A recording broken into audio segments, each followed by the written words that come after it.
Sahabat Muslim, inilah jawaban trivia quiz seputar Islam. Nabi yang tidak memiliki pengikut ialah Nabi Syam'un alaihi salam.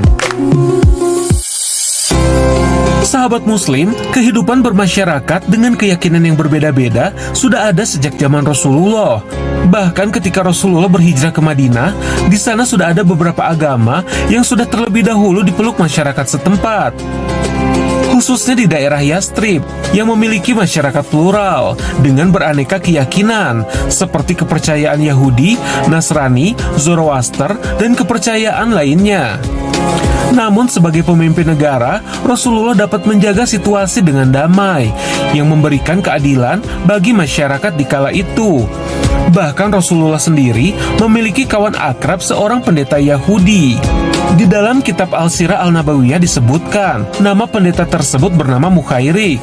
Selain alim, ia juga seorang yang kaya raya, dengan sumber kekayaan dari kebun kurma yang melimpah, yang ladangnya sebagian besar berada di sepanjang Madinah. Hubungan baik yang terjadi di kala itu tak hanya pada aspek ekonomi saja, melainkan dari segi rohani pun turut terjalin dengan baik. Mengenai hal tersebut, ada riwayat unik yang dikisahkan dari Abu Musa al-Asy'ari. Dia berkata, pernah orang-orang Yahudi pura-pura bersin di hadapan Nabi SAW dengan harapan beliau mengucapkan yarhamukumullah kepada mereka. Namun beliau hanya mengucapkan yahdikumullah wa yuslihu balakun, yang artinya semoga Allah memberi hidayah pada kalian dan memperbaiki keadaan kalian. Tujuan kaum Yahudi melakukan hal tersebut ialah agar mendapatkan doa dan rahmat dari Rasulullah tanpa perlu berpindah agama menjadi Muslim. Namun Rasulullah hanya mendoakan agar mereka mendapatkan hidayah.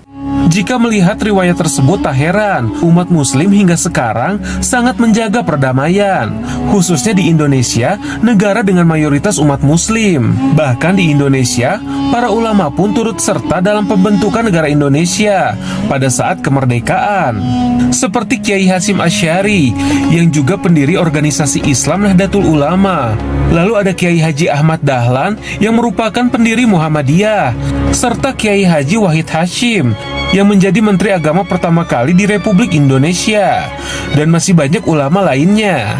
Tak heran jika pidato kenegaraan selalu menyebutkan salam, sholawat, serta pujian kepada Allah Subhanahu wa Ta'ala pada awal pembukaan, yang akhirnya dari kabinet ke kabinet, tradisi Islami tersebut seakan-akan menjadi standar di dalam setiap acara kenegaraan. Bahkan pejabat non-muslim pun turut mengucapkan kalimat-kalimat Islami seperti Assalamualaikum dan juga Bismillah. Namun berkaitan hal tersebut, ada baiknya kita menjawab salam mereka tidak seperti jawaban salam kita terhadap saudara muslim lainnya.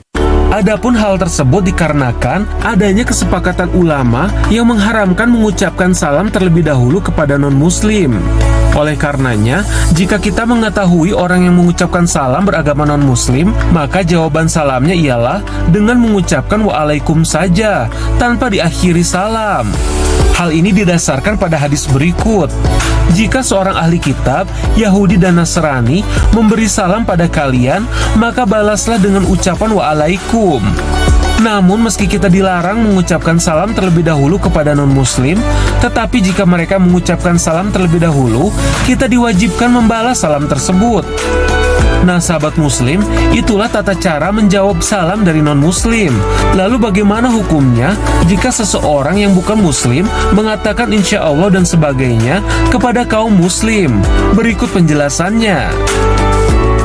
Assalamualaikum warahmatullahi wabarakatuh. Alhamdulillah, assalatu wassalamu ala rasulillah wa ala alihi wa sahbihi wa walah, amma ba'd. Bagaimana sikap kita sebagai muslim kalau ada saudara kita yang non-muslim menggunakan ungkapan-ungkapan yang pada dasarnya itu adalah ajaran Islam? Misalnya ucapan insya Allah, ucapan alhamdulillah, atau bahkan ucapan salam dalam setiap memulai momentum pidato ataupun sambutannya. Nah, bagi yang bersangkutan, yang saudara kita non-muslim, tentu saja itu menjadi pilihan dan haknya. Namun kita sebagai seorang muslim, maka sikap kita adalah atas hal tersebut kita bisa menghormatinya. Karena boleh jadi memang sebagian saudara kita yang non-muslim itu memiliki latar belakang yang boleh jadi keluarganya atau teman sepergaulannya itu mereka adalah banyakkan muslim, maka sangat familiar dengan ungkapan-ungkapan agama dalam Islam, misalnya kata insya Allah. Dan sebetulnya dari sisi bahasa itu tidak berkaitan langsung dengan persoalan akidah, maka tidak masalah, karena insya Allah artinya jika Allah menghendaki. Demikian juga salam, seringkali karena itu sudah menjadi satu budaya, tradisi, kebiasaan dalam masyarakat yang plural, maka misalnya saudara kita orang Arab ketika bertemu mereka juga mengucapkan Assalamualaikum, karena itu adalah menjadi sebuah tradisi, bukan lagi sebagai ucapan salam agama kita, hanya agama kita tertentu, tidak, tapi merupakan satu bentuk tradisi yang baik. Nah, bagi kita menjawabnya, nah ini kena ulasan dalam ulama fikihnya, kita menjawabnya apa? Merujuk kepada surah An-Nisa, surah yang keempat, ayat yang ke-86, di mana Allah berfirman, A'udzubillahi minasyaitonirrajim, wa idza huyyitum bi tahiyyatin fahayyu bi ahsana minha aw rudduha. Dan apabila ada orang menyampaikan salam penghormatan kepadamu, maka jawablah minimal sama, syukur-syukur lebih bagus. Maka kalau kita ada yang mengucapkan Assalamualaikum, maka kita jawab minimal Waalaikumsalam. Syukur-syukur kita tambahkan Waalaikumsalam warahmatullahi wabarakatuh. Yang menjadi titik perbedaan adalah kalau ucapan itu diucapkan seorang muslim tidak ada perbedaan pendapat, menjawabnya adalah wajib. Namun kalau yang mengucapkan itu adalah non-muslim, maka kemudian ulama beda pendapat. Nah, secara umum kita menyikapinya, ada seorang saudara kita muslim yang mengucapkan salam dengan salam Islam, maka tetaplah menjawab dengan niat apa? Ini sebagai sebuah hubungan hablum minan nas yang baik, bentuk hubungan sosial yang saling menghormati. Wassalamualaikum warahmatullahi wabarakatuh.